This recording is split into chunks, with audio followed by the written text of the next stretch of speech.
Hello friends, this is Aarti. Welcome to my learning channel study class. कैसे हैं आप? उम्मीद है आप बहुत अच्छे से होंगे, बेहतर होंगे और आपकी स्टडी भी बहुत अच्छे से और बेहतर चल रही होगी।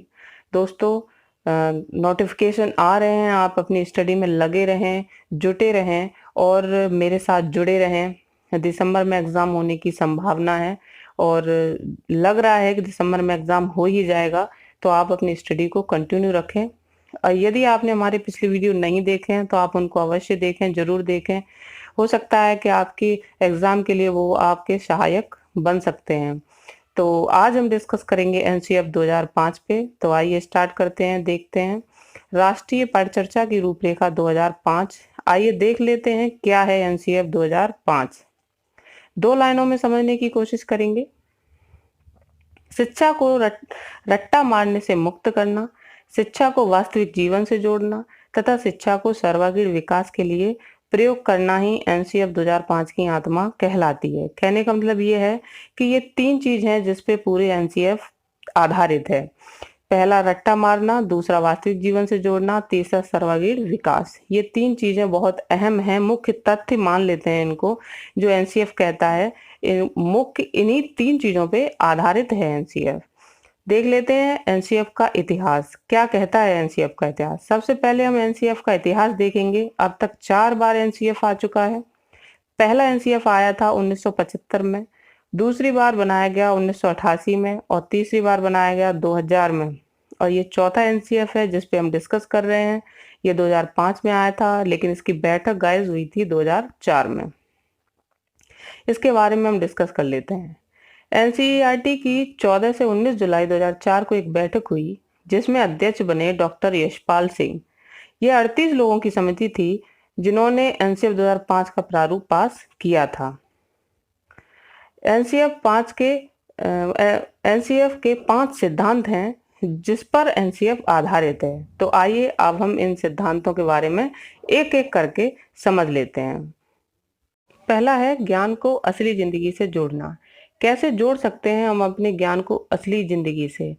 एनसीएफ इस पे जोर देता है कि हमारी शिक्षा वास्तविक जीवन से हटती जा रही है, रटने की विद्या पर आधारित होती जा रही है। इसीलिए हमें अपनी शिक्षा को वास्तविक जीवन से जोड़ना चाहिए, ना कि हमें पुस्तकों पे आधारित रहना चाहिए। अपनी शिक्षा जो हमने पुस्तकों से ग्रहण की है उसको हमें अपने जीवन में उतारना चाहिए। नेक्स्ट देखेंगे। सेकंड है ज्ञान को पाठ्य पुस्तकों से दूर ले जाना। कहने का मतलब यह है कि ज्ञान को वास्तविक जीवन में उतारें, पुस्तकों पर निर्भर न रहें। जो भी हमने पुस्तकों से सीखा है उसको हम अपने जीवन में उसे हमें उतारना चाहिए, अपने वास्तविक जीवन में उतारना चाहिए। उसको हमें महसूस करना चाहिए कि जो हमने पुस्तकों में लिखा देखा है, जो हमने पढ़ा है, जिसे हमने लर्न किया है, क्या हम उसको अपने जीवन में उतार रहे हैं, लागू कर रहे हैं? जो जो अच्छे वचन, जो अच्छी अच्छी लाइनें जो हमने पुस्तकों में पढ़ी हैं, क्या हम उनको मान भी रहे हैं? क्या हम उनको महसूस कर रहे हैं? हम अपने जीवन में कितना फॉलो कर रहे हैं? इसके बारे में जोर देता है एनसीएफ 2005। थर्ड नंबर देखेंगे, ज्ञान को गतिविधियों के द्वारा देना। मतलब है कि जो ज्ञान जो है उसे करके सीखने पर जोर देना चाहिए। जैसे कि एक एग्जाम्पल के माध्यम से हम समझने की कोशिश करेंगे कि यदि अगर हमें बच्चे को गुलाब के बारे में नॉलेज देनी है तो हम क्या करेंगे? बच्चे को एक बोर्ड पे गुलाब का चित्र बना के दिखाएंगे और बच्चे को समझाएंगे कि इस कलर के अलग अलग डिफरेंट कलर के गुलाब होते हैं। तो ये मतलब ये दी हुई नॉलेज कितनी देर तक बच्चे के अंदर इफेक्टिव रह सकती है उसके माइंड में? या फिर हम एक साक्षात गुलाब लेके आ सकते हैं और बच्चे को दिखा सकते हैं, पूरे क्लास में दिखा सकते हैं और उसको बता सकते हैं कि इसका शेप ऐसा होता है, इसका चित्र ऐसा होता है और ये इतने इतने डिफरेंट टाइप के या कलर के हो सकते हैं। और उसको हम सुंघा के बच्चे को महसूस करा सकते हैं कि ये इसकी फ्रेग्रेंस है, खुशबू ऐसी आती है गुलाब की। तो ये बच्चे से ऐसे जुड़ जाएगी कि वो शायद ही अपने जीवन में कभी भूल पाएगा कि गुलाब कैसा होता है। तो इसलिए एनसीएफ जोर देता है कि बच्चे को करके सिखाएं, करके करने पे जोर दें ताकि बच्चा खुद करके सीखे और उसको कभी ना भूले और अपने जीवन में लागू कर सके। फोर्थ नंबर देख लेंगे, रट्टा मारने की प्रणाली पर रोक लगाना। एनसीएफ रट्टा मारने की प्रणाली पे रोक लगाता है, विरोध करता है रट्टा मारने पे। क्या कहने का मतलब ये है कि ऐसी एनसीएफ कहता है कि ऐसी शिक्षा से हमें कुछ भी हासिल नहीं होने वाला है। जो रट्टा मार के एग्जाम दे लेते हैं हम और अपने जीवन में कुछ नहीं कर पाते। हमारे पास बीए, एमए और यानी किस किस हाई लेवल की डिग्रीज रखी हुई हैं और हम कुछ भी नहीं कर रहे हैं। तो एनसीएफ कहता है कि ऐसी शिक्षा से हमें कोई लाभ नहीं होने वाला है जिससे हम अपने जीवन में कुछ कर न सकें और सफल ना बन सकें, सफलता को हासिल ना कर सकें। इसलिए रट्टा ना मारें, करके सीखें, जीवन में लागू करके सीखें, मोटी मोटी किताबों से बचें। इन चीजों पे एनसीएफ जोर देता है कि इन चीजों का विरोध करता है। आगे देखेंगे नेक्स्ट। 5th नंबर है राष्ट्रीय मूल्यों के प्रति आस्था पैदा करना। कहने का मतलब यह है कि एनसीएफ जोर देता है कि बच्चे के अंदर या किसी व्यक्ति के अंदर शिक्षा के द्वारा राष्ट्रीय मूल्यों को पैदा करना, जागृत करना बहुत ही आवश्यक है। यदि हम अपने राष्ट्र के प्रति बच्चे के अंदर उसके अंदर मूल्यों को पैदा नहीं करेंगे, उस जागृत नहीं करेंगे, उसको नहीं बताएंगे कि हमारे भारत की हिस्ट्री क्या है, ज्योग्राफी क्या है, अर्थव्यवस्था कैसी रही है, कैसी स्थिति रही है, कैसे कैसे महापुरुषों ने हमारे देश के लिए क्या क्या किया है, तब तक बच्चा कभी नहीं जान पाएगा कि हमारे देश की कैसी स्थिति पहले थी और अब कैसी है, और हम पहले कौन सी स्टेज पे थे और हम अब कौन सी स्टेज पे पहुंच चुके हैं। तो हम एक अच्छे बेहतर ढंग से तभी सीख सकते हैं जब हम बच्चे को उसके राष्ट्रीय मूल्यों के प्रति जागृत कर सकें। तो ये 5 सिद्धांत हैं जिस पे मतलब एनसीएफ टिका हुआ है, आधारित है, उसी के माध्यम से एनसीएफ बच्चे को डेवलप करने की सलाह और सुझाव देता है। कुछ सुझाव भी दिए हैं एनसीएफ ने, उसके बारे में है सतत एवं व्यापक मूल्यांकन। क्या होता है सतत एवं व्यापक मूल्यांकन, आइए देखेंगे। जैसे कि अब आप खुद ही समझिए कि 1 जुलाई को स्कूल खुलता है और 6 महीने तक बच्चे मौज मस्ती आवारागर्दी करते रहते हैं और कहते हैं कि अभी तो एग्जाम मार्च में होगा, अभी से पढ़ के क्या करेंगे। और जैसे जैसे दिसंबर आता है और मंथ मतलब एग्जाम की मंथ और डेट पास आती जाएगी और बच्चों में फिर क्या होता है, परीक्षा को लेकर एक डर तनाव शुरू हो जाता है। अर्थात एनसीएफ कहता है कि डर एवं आतंक का माहौल पैदा करती हैं परीक्षाएं बच्चों के अंदर। बच्चे डर जाते हैं और जैसे ही परीक्षाओं के रिजल्ट आते हैं और बच्चे आत्महत्या करने लगते हैं। इसीलिए बच्चों को बड़ी परीक्षाओं से पहले छोटी परीक्षाओं के माध्यम से बड़ी परीक्षाओं के लिए तैयार किया जाना चाहिए। एनसीएफ कहता है कि छोटी छोटी परीक्षाओं से बड़ी परीक्षाओं के लिए बच्चों को तैयार किया जाना चाहिए। बीच में छोटे छोटे टेस्ट होने चाहिए, मंथ में 2 या 4 टेस्ट हों और मंथली परीक्षा होनी चाहिए, एग्जाम होना चाहिए बच्चे का, ताकि वो वार्षिक परीक्षा के लिए प्रिपेयर हो सके। मूल परीक्षा, जैसे हम वार्षिक परीक्षा कहते हैं, मूल परीक्षा से पहले कुछ अंतराल पर लगातार परीक्षाएं ली जाएं, जिसे हम सतत मूल्यांकन कहते हैं। और व्यापक मूल्यांकन क्या होता है गाइस? व्यापक मूल्यांकन एक भाषा को ही लेके देख लेते हैं कि जैसे कि इंग्लिश है या हिंदी भाषा है, अब भाषा की बड़ी खिंचाई की गई है किस तरीके से कि हमारी भाषा में कौशल होते हैं 4। एक तो लिखना, पढ़ना, बोलना या सुनना, आगे पीछे भी हो सकते हैं। तो अब 100 नंबर दिए जाते हैं एक कौशल पे, सिर्फ एक कौशल पर दिए जाते हैं 100 नंबर। बताइए कितना व्यंग है, कितना बड़ा व्यंग है कि हम फिर भी हम ये कहते हैं कि हमारे देश में अंग्रेजी बोलने वालों की बड़ी कमी है। यार बोल ही नहीं पाते हैं, पढ़ते सभी हैं लेकिन बोल नहीं पाते हैं। अरे यार, अगर तुम बच्चे पे रट्टा मरवा के एग्जाम दिलवाओगे तो बच्चा कैसे सीखेगा अंग्रेजी बोलना? उसको तो केवल एग्जाम देने से मतलब है ना, वो तो रट गया और जाके एग्जाम दे आया। इसीलिए भाषा के चारों कौशलों पे 25-25 अंक दिए जाने चाहिए। लिखने लिखने, पढ़ने, सुनने और बोलने की अलग अलग 25-25 मार्क्स दिए जाने चाहिए। उनकी अलग अलग परीक्षाएं की जानी चाहिए, दिलवाई जानी चाहिए। इसी को कहते हैं व्यापक मूल्यांकन। अर्थात सिद्धांत और व्यवहारिक दोनों ही ज्ञान को आंकने की सतत एवं व्यापक मूल्यांकन ही कहलाता है। सेकंड नंबर देख लेते हैं, खेल को महत्व देना। एनसीएफ खेल को महत्व देता है। खेल से व्यक्ति में सहयोग, संतुलन, निर्णय लेने की क्षमता का विकास होता है। इसीलिए खेल को विशेष महत्व दिया गया है एनसीएफ द्वारा। बच्चा स्वस्थ भी रहता है और खेल खेल के साथ बहुत कुछ सीखता भी है। वाइगोस्की भी कहते हैं कि बच्चे खेल खेल के द्वारा ही बहुत कुछ सीख लेते हैं। नेक्स्ट देखेंगे संवैधानिक मूल्य। शिक्षा के द्वारा हमें देश के लिए वफादार नागरिक तैयार करने चाहिए। जैसा कि हम पहले भी बता चुके हैं, डिस्कस कर चुके हैं कि हमें देश के प्रति बच्चों के अंदर मूल्यों को जागृत करना चाहिए, राष्ट्रीय मूल्यों को जागृत करना चाहिए कि हम अपने किस देश के रहने वाले हैं और हमारे देश में क्या पहले क्या था और अब क्या हो रहा है और आगे क्या होगा और हमारे द्वारा क्या क्या उसमें सहयोग किए जाने चाहिए। हम अपने देश के कैसे नागरिक हैं, हमारे क्या अधिकार हैं और हमारे क्या कर्तव्य हैं, इनके बारे में बच्चे को बताना चाहिए, बच्चे को सिखाना चाहिए।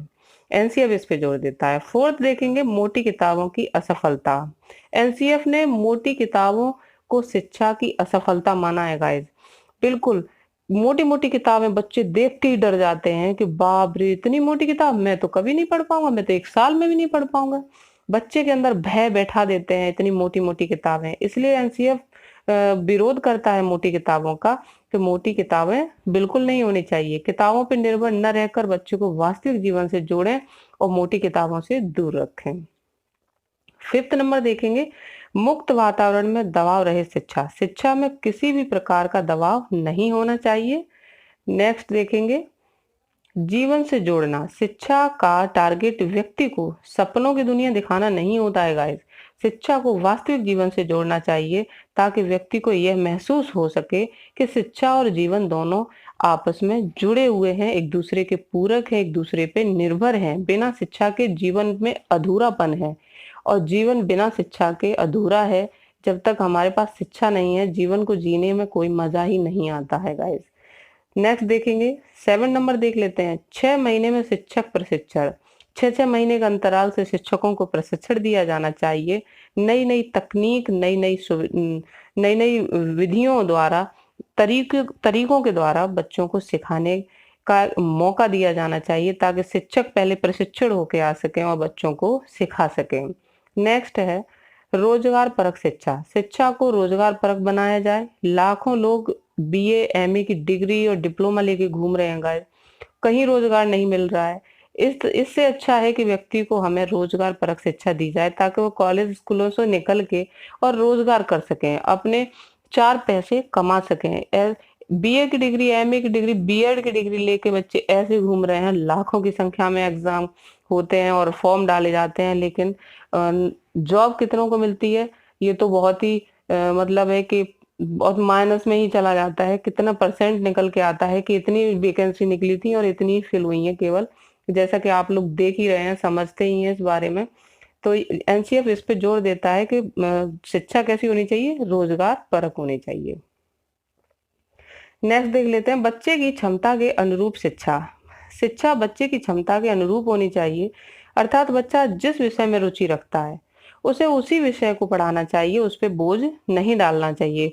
बिल्कुल, बच्चे को रुचि किसी दूसरे विषय में है और आप अपने पेरेंट्स अपना दबाव डाल रहे हैं, नहीं तुझे साइंस ही पढ़नी है, बच्चा साइंस से दूर भाग रहा है, नहीं भाई नहीं पढ़ पाऊंगा मैं, नहीं हो नहीं पाएगा मेरे से।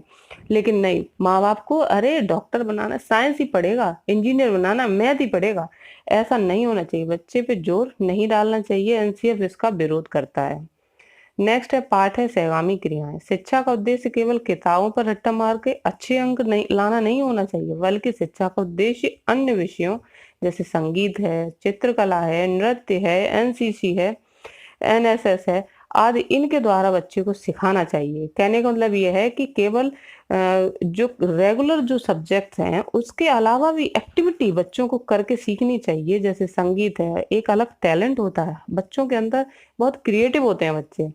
चित्रकला है और नृत्य है, डांसिंग आज इस समय इतनी पॉपुलर चल रहा है ये चीज कि रियलिटी शोज आप देखिए, इतने छोटे छोटे बच्चे इतना अच्छे अच्छे डांस करते हैं। कहाँ से आता है ये? एक अपने अपने बच्चों का एक टैलेंट होता है जो कब निखरता है, जब हम उनसे करवाते हैं, उन पे ध्यान देते हैं। तो एनसीएफ इससे जोर देता है कि इन बच्चों के अंदर छिपी हुई कलाओं को बाहर निकाला जाए, अलग अलग तरीके से बच्चों को सिखाया जाए। नेक्स्ट है निदानात्मक या उपचारात्मक शिक्षण।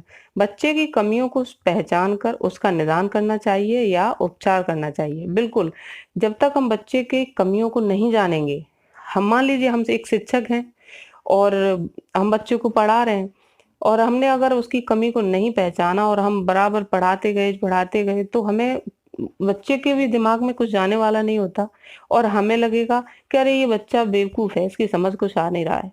इससे अच्छा है कि हम उस पे जोर दें, दिमाग से सोचें, समझें, उसको देखें कि बच्चे के अंदर कहाँ कमी है और किस पॉइंट पे ये वीक है, उसी पॉइंट को ज्यादा जोर दे के उसको पढ़ाएं और उसको सिखाएं ताकि बच्चा उसको अच्छे से समझ सके। तो यही निदानात्मक या उपचारात्मक शिक्षण कहलाता है। एनसीएफ इस पे जोर देता है कि हर टीचर को बच्चे का एक दोस्त होना चाहिए, उसका एक गुरु ही नहीं, उसका दोस्त होना चाहिए, उसका फ्रेंड बन के उसको पढ़ाना चाहिए ताकि उसकी जो डिफिकल्टीज हैं उसको सही कर सकें। 12 नंबर देखेंगे, पुरस्कार एवं दंड वर्जित। वर्जित वर्जित जो वर्ड है वो एनसीएफ इस पे बहुत जोर देता है कि वर्जित वर्ड कहने को देखने को तो बहुत अटपटा सा लग रहा है, लेकिन है क्यों, ये बहुत इंपॉर्टेंट है। बच्चे को एक सीमा तक ही पुरस्कार तथा दंड देना चाहिए। अधिक पुरस्कार और दंड बच्चे की आदत को खराब कर देता है, इसीलिए एनसीएफ इसको वर्जित कहता है। शायद आप समझ रहे होंगे कि इसको वर्जित क्यों कहा गया है, क्योंकि अत्यधिक पुरस्कार और अत्यधिक दंड बच्चे को खराब कर देता है, इसीलिए इसको वर्जित कहा गया है। नेक्स्ट है 5th 6th एंड 11th के लिए बोर्ड परीक्षाएं नहीं होनी चाहिए। एनसीएफ ने ये रूल्स दिया है, ये अधिनियम दिया है कि 5th 6th एंड 11th के लिए कोई बोर्ड परीक्षाएं नहीं होनी चाहिए। नेक्स्ट है 1 से 12 तक क्या और कैसे पढ़ाया जाए, ये अलग अलग डिसाइड किया गया है, अलग अलग पोर्शन में डिवाइड किया गया है कि कैसे, कौन कैसे पढ़ाएगा, कब पढ़ाएगा, किस तरीके से कौन से सब्जेक्ट यूज होंगे, ये अलग उसके नियम बनाए गए हैं एनसीएफ द्वारा। 50 नंबर पे आता है मातृभाषा के साथ अंग्रेजी भाषा की वकालत। एनसीएफ वकालत करता है अंग्रेजी भाषा की। एक तो अपनी बोलचाल की मातृभाषा हो जाती है और एक अपनी राष्ट्रीय भाषा जिसे हम राज्य भाषा कहते हैं हिंदी, और 3rd नंबर पे आती है अंग्रेजी भाषा, जो कि कंपलसरी लगाई गई है साथ में कि अंग्रेजी बहुत अनिवार्य रूप से सिखाई जानी चाहिए। इसीलिए एनसीएफ त्रिभाषा पे जोर देता है। आगे देखेंगे शिक्षण सूत्र ज्ञात से अज्ञात की ओर, अर्थात बच्चा जो जानता है उसको उसी के माध्यम से सिखाया जाए, यही ज्ञात से अज्ञात की ओर होता है। कहने का मतलब ये है कि जो बच्चा जानता है, जो उसे ज्ञात है, तो उसी के माध्यम से आपको अज्ञात चीजें उसको सिखानी चाहिए। मूर्त से अमूर्त की ओर, बिल्कुल सेम है, थोड़ा सा डिफरेंस है। मूर्त चीजों को दिखाकर बच्चे को अमूर्त चीजों को सिखाना चाहिए। दोनों ही एक जैसे हैं लगभग, कि जो चीज बच्चा नहीं जानता है उसको सिखाने के लिए आप सबसे इजी फॉर्मूला क्या ढूंढेंगे कि वो चीज दिखाई जाए जो कि वो जानता है। यदि हमें बच्चे को फ्रेंड के बारे में बताना है, तो आप उसके पहले आप उसके फ्रेंड को दिखाइए, उसके बाद उसकी फ्रेंडशिप के बारे में बताइए कि आखिर फ्रेंड ये ऐसा होता है, तो फ्रेंडशिप के अंदर क्या क्या होता है, मित्रता क्या होती है, तभी बच्चा समझ पाएगा कि अच्छा ये दोस्त है तो ये दोस्ती के अंदर क्या क्या होता है। आगे देखेंगे पूर्व ज्ञान का उपयोग। बिल्कुल जैसा कि हम कहते ही आ रहे हैं कि जो बच्चा जानता है उसी के माध्यम से आप उसको अज्ञात चीजों को सिखा सकते हैं। जैसे कि एक शिक्षक जल प्रदूषण पढ़ा रहा है तो उसको जल प्रदूषण पढ़ाने से पहले उसको पास वाले तालाब के बारे में बताए और वहां पे इकट्ठे हो रहे प्रदूषण के बारे में बताए कि देखो तालाब कैसे गंदा हो रहा है। तब बच्चा समझेगा कि जल प्रदूषण है क्या, जो चीज उसको दिख नहीं रही उसके बारे में बच्चा कैसे समझ सकता है कि क्या है जल प्रदूषण। तब वो बच्चा समझेगा कि अच्छा ये पानी है, ये तालाब है, इसमें ऐसी गंदगी होती है तो ये पानी दूषित हो जाता है, इसी को हम जल प्रदूषण कहते हैं। नेक्स्ट देख लेंगे परीक्षा के डर से छुटकारा। बिल्कुल परीक्षा के समय उत्पन्न तनाव और डर से भी छुटकारा दिलाया जाना चाहिए। एनसीएफ जोर देता है इस पे कि सबसे बड़ा मुद्दा है एनसीएफ का कि बच्चे जो हैं वार्षिक परीक्षा से डरते हैं, तनाव की स्थिति में आ जाते हैं। मार्च के माह आते आते बच्चे डर जाते हैं, सहम जाते हैं, अरे अब तो एग्जाम आ गया, अब मेरी स्कीम आ गई, अब देखो अब मेरा ये वाला पेपर है। तो इतनी प्रॉब्लम, बच्चों का माइंड इतना स्ट्रेच हो जाता है कि जो उनको लर्न भी होता है वो भी भूलने लगते हैं वो। तो ये चीज नहीं होनी चाहिए बच्चों के अंदर। जैसा कि हम पहले भी पढ़ चुके हैं कि बच्चों की मूल परीक्षा, वार्षिक परीक्षा से पहले छोटी छोटी परीक्षाओं के माध्यम से बच्चे को इतना स्ट्रॉन्ग तरीके से पढ़ाया जाना चाहिए, उनको सिखाया जाना चाहिए, लर्न करवाया जाना चाहिए, कि ताकि वो बड़ी परीक्षाओं से डरे नहीं, अपने सेल्फ कॉन्फिडेंस उनके अंदर आ जाए और उनको बहुत आत्मनिर्भर महसूस हो सके, ताकि वो अच्छे से एग्जाम दे सकें। तो ये था एक छोटा सा वीडियो।